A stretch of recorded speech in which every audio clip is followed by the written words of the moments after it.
All right, we're going to be covering the Madison trip we would have been going on, but it is open to the public, so you can call ahead and see when you can get in. Sometimes you can go on tours, sometimes you can just wander. But I'm kind of going to give you the tour, what the tour goes over, just in case they don't, so you can appreciate the building more. Remember, the capital with the AL is Madison. And then the Capitol building is with the OL. So we're going to be going over the Capitol building, which houses the three branches of government: the legislative, the executive, and the judicial, which keep each other all in check. So go on. So let's cover that a little bit. I know that this was covered also in third grade, um, but the legislative branch writes, they make laws. And that's at the national level and the state level and the local level, like in our, like Germantown. Um, and so the legislative branch makes them, and then they kind of like debate them too, and vote on them. And they are divided, and that one is divided up between the Assembly and the Senate. Okay, and so we got the upper and the lower houses on that one. And then you got the executive branch, which at the national level is the president, and at the state level would be the governor. And then he kind of enforces the laws, and he signs off finally on laws, and yeah, and he can veto them. He can send them back and say, nope, I don't like this one. So you can see how these guys are all like one is not supposed to be more powerful than the other. They all keep each other in check. And then you finally got the judicial, and that's the one who interprets the law, make sure they're following the Constitution. These are like the judges. That's part right in there, like judicial. Um, and they're the Supreme Court at the local level, um, and at the national level. So you got two different ones. You got to think about this as three different ones too, like whole United States, Wisconsin. Then you also have it and the Germantown level too. So we have three different ones. But today we're going to be looking at basically the state one.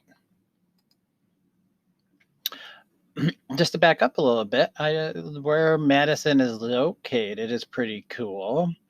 Um, and it is between on an isthmus, and an isthmus is a strip of land between two bodies of water. You got Lake Mendota and Lake Mendota, two big lakes on each side of it. So it's on an isthmus,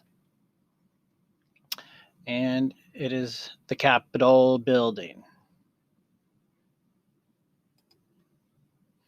And on the top, you can even see forward here. She's pointing forward, and she's gold leaf, which means that this is a statue, and then it's covered in real thin layer of gold, which they kind of put some glue on, and then rub it down onto it so it stays.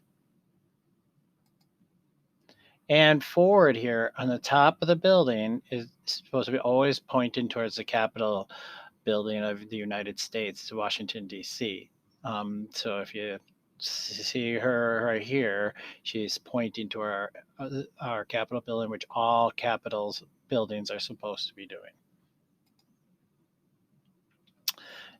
Now, once you get inside, there you're going to find that there's a rotunda, which means like a round circular area, and this is like millions and millions of dollars worth of stone from around from the whole world. You'll see some red granite in the back. You can see the red granite here. And there'll be marbles from Italy, all this stuff that actually some of it isn't even, you know, made anymore. So they're not even mining it anymore. So, and all that gold on there again is gold leaf. And you got different layers, different floors on here. So it is just breathtaking when you look down on that round area. So here's a different, is a rotunda is the first one. And that's usually where we meet to get everybody together and then we take a photograph.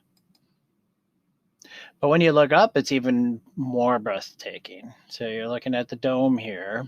Actually, a little, this is like the big dome, and then you got like a painting way up here.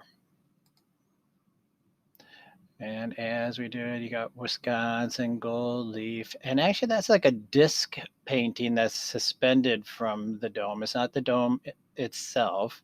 And up right around here is different, like a little, where you can walk like a little balcony around here too, so they can get up into that. And, but people aren't allowed up there anymore. Used to be until they started tossing things down. And that painting is called The Resources of Wisconsin, and it's a female figure of Wisconsin. And it is just beautiful. All right. So as we go around, you're also going to see also all these little mosaics around here. And so here's all your marble, your gold leaf, limes, you name it, all the different rocks and minerals.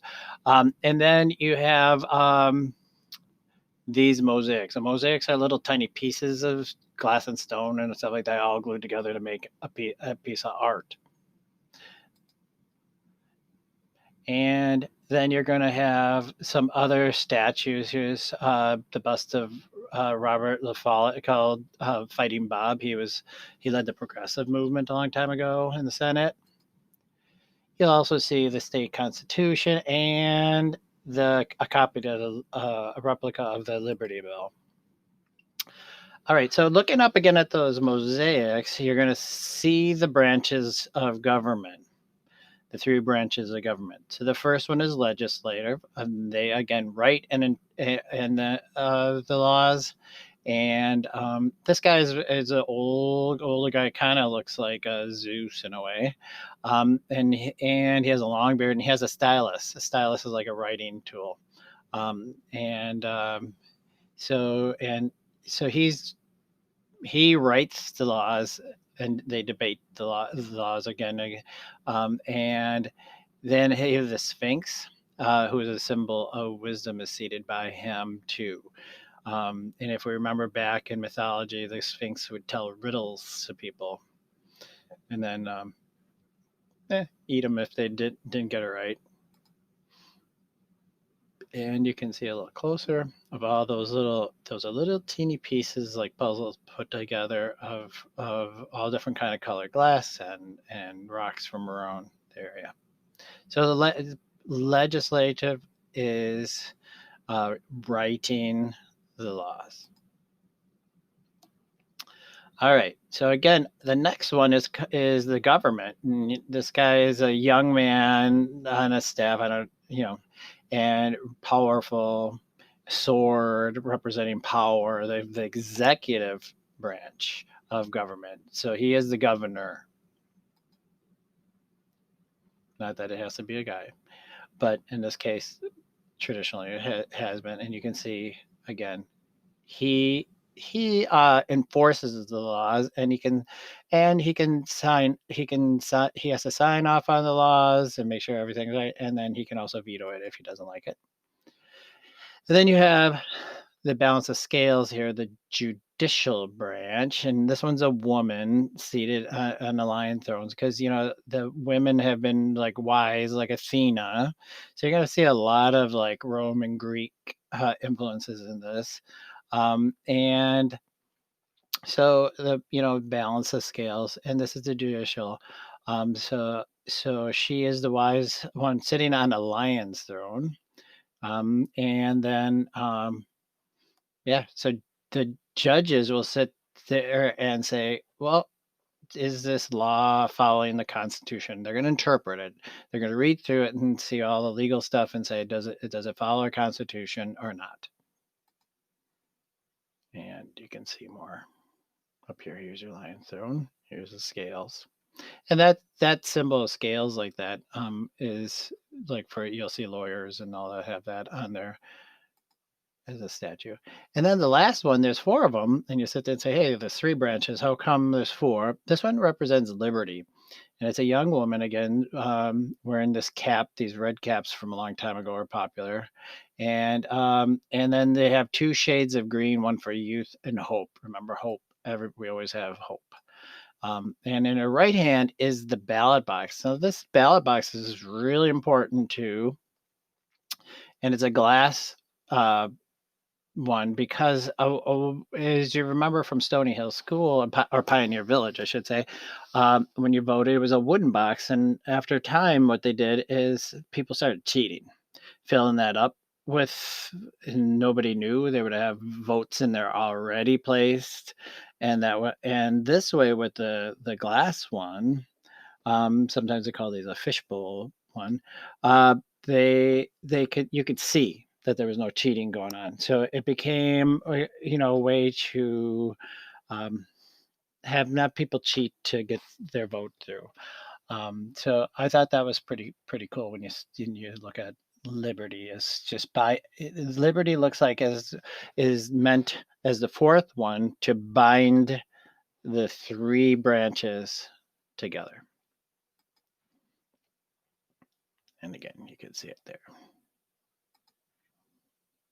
All right, so we're going to start off with one of the ones called the legislative branch. So the legislative branch, that's the guys who write, like, men and women who write the laws.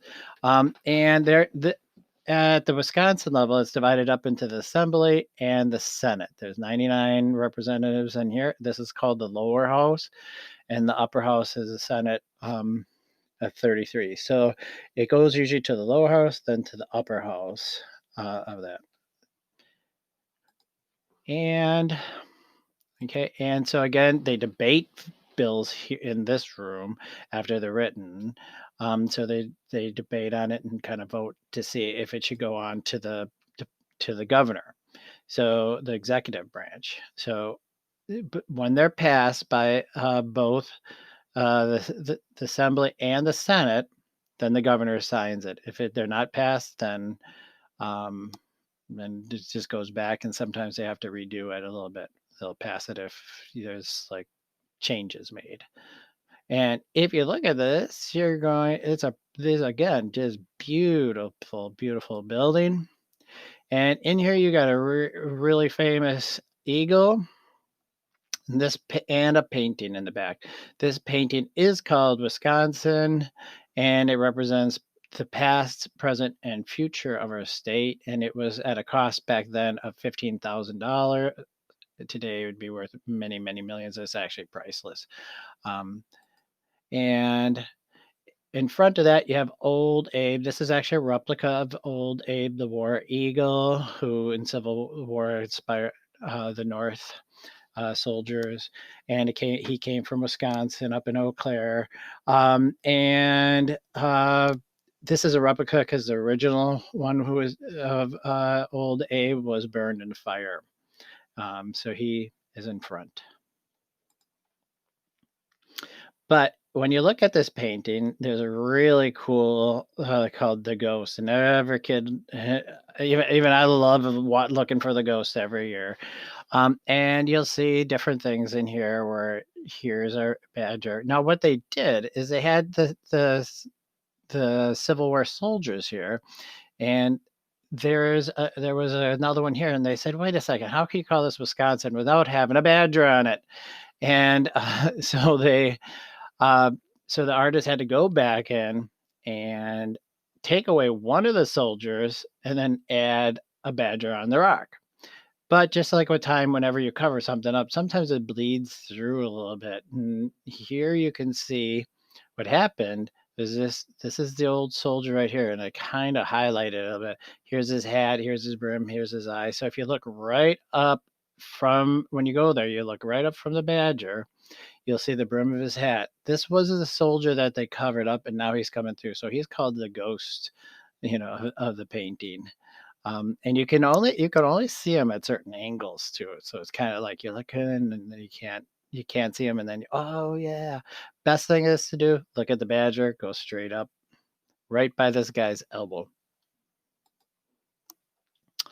All right, so we're going to move on to the Senate chamber. So remember, we had the assembly, and that was the lower house. Then after it goes through there, it goes to the Senate.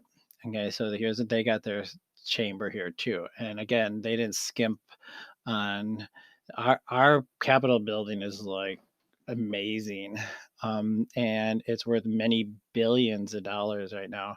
And they have nice solid wood and paintings, and they got all this marble again.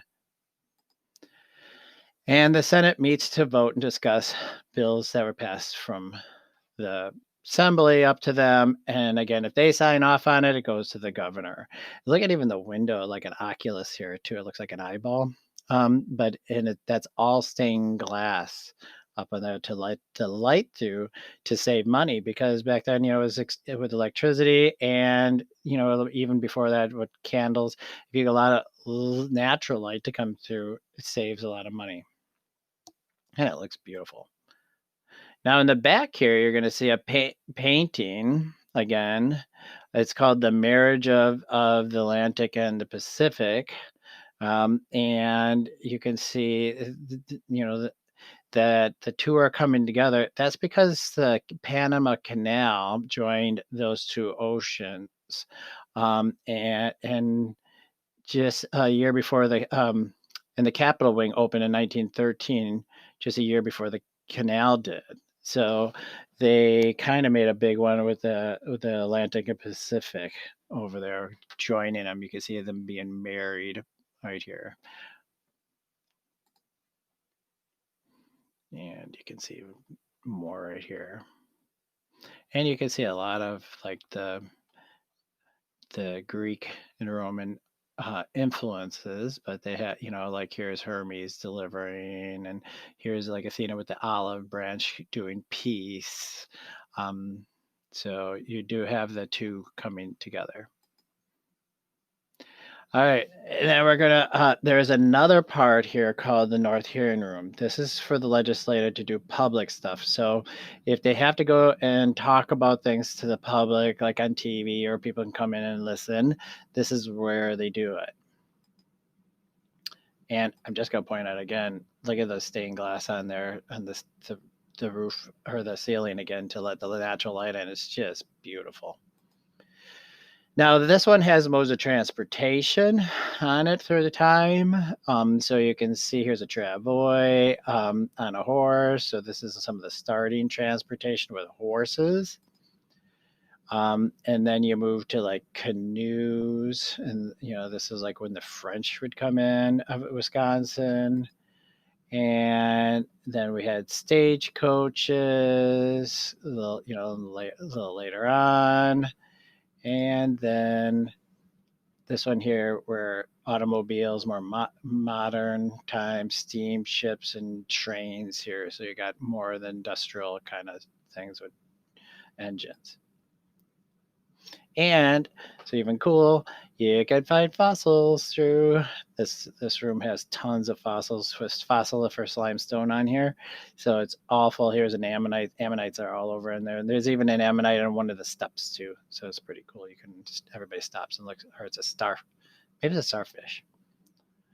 All right, so now we're going to move on to the governor's conference room. So the executive branch. So we just covered the legislative branch with the Senate, or the Assembly and the Senate. Then now what we're going to do is go on to the governor's conference room. So the governor uses this room for press conferences, bill signing, things like cabinet meetings, receptions. Anytime he wants the public to do something, to look at him doing stuff, he will do that. And here's Governor Evers doing a little presentation.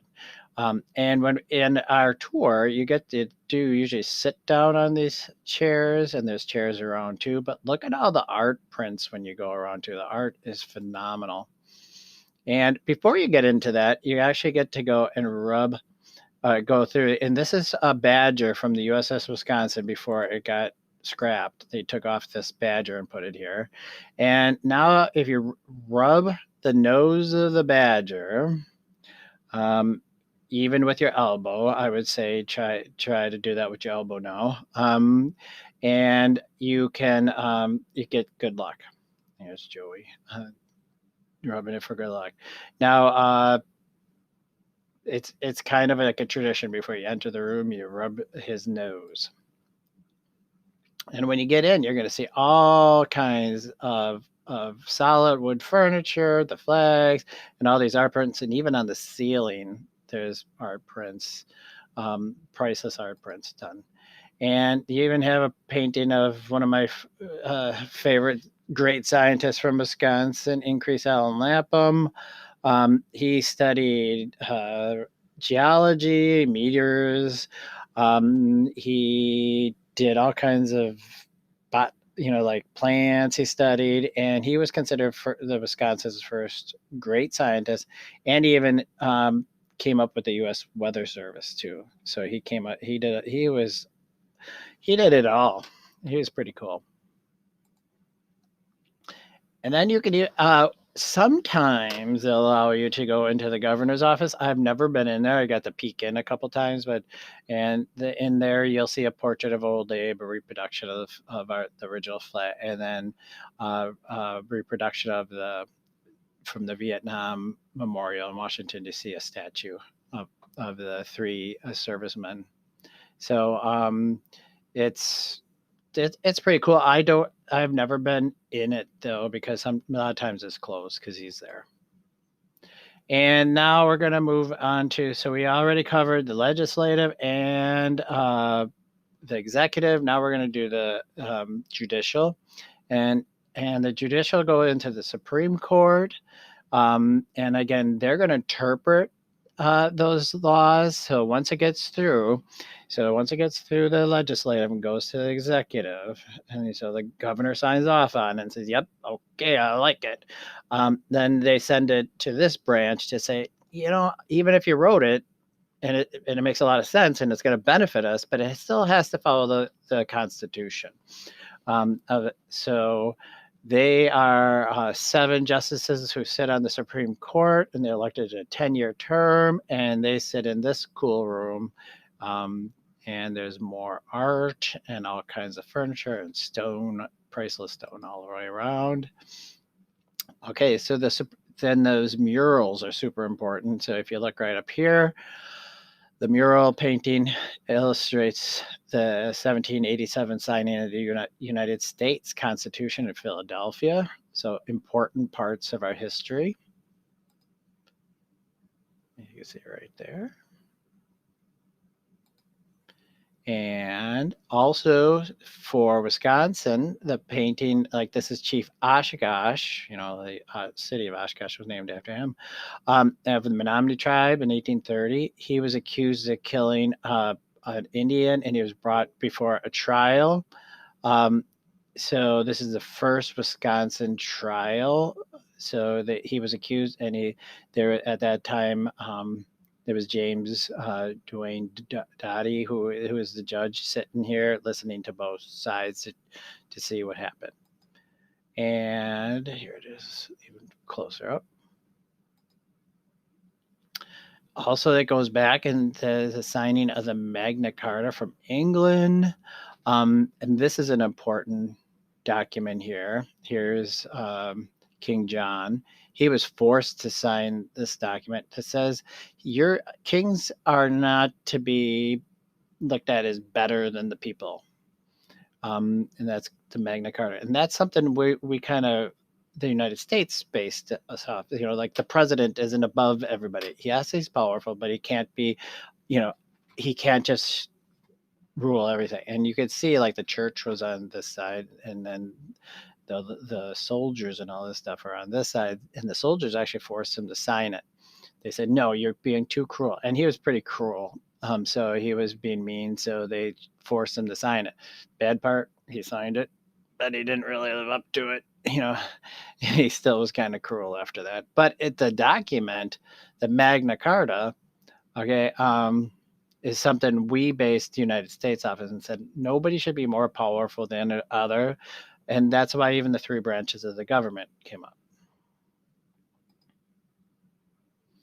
And if you back it up to like Caesar, here's Rome again, the trial of a soldier. Here's Augustus Caesar listening to a trial. So this is where we again based some of our law from and said, you're not guilty until you're innocent until proven guilty, and you got to hear both sides. Okay, and this at that time, the Caesar would be the ruling judge. And finally, when you get to go, if you can go up, if it's a nice day and they have it open, you can go to the lantern balcony, which is all the way up. You can't be afraid of heights. And there's this little teeny stairs that goes up, and they'll let so many only go through. And it's a balcony on the outside around it, and you can walk around and see the two lakes. You can see all the buildings, and also there's some really impressive statues up there. When you're looking up like this, you see all these carvings. So that's it. On the way out. I mean, so I hope you can go there. And what I'd like you to do is on just put a couple things you learned. What would you like to go see if you did visit there? And are you planning on going at it? So that's your video on Flipgrid should only be something simple as that. Like, hey, I really want to go. I think we're going to go, and this is something I learned. It could be, about the three branches, even. Maybe it's the mosaics that interest you. Maybe it's those paintings. And all right, thank you. Thanks so much. And I'm really sorry that we couldn't go this year.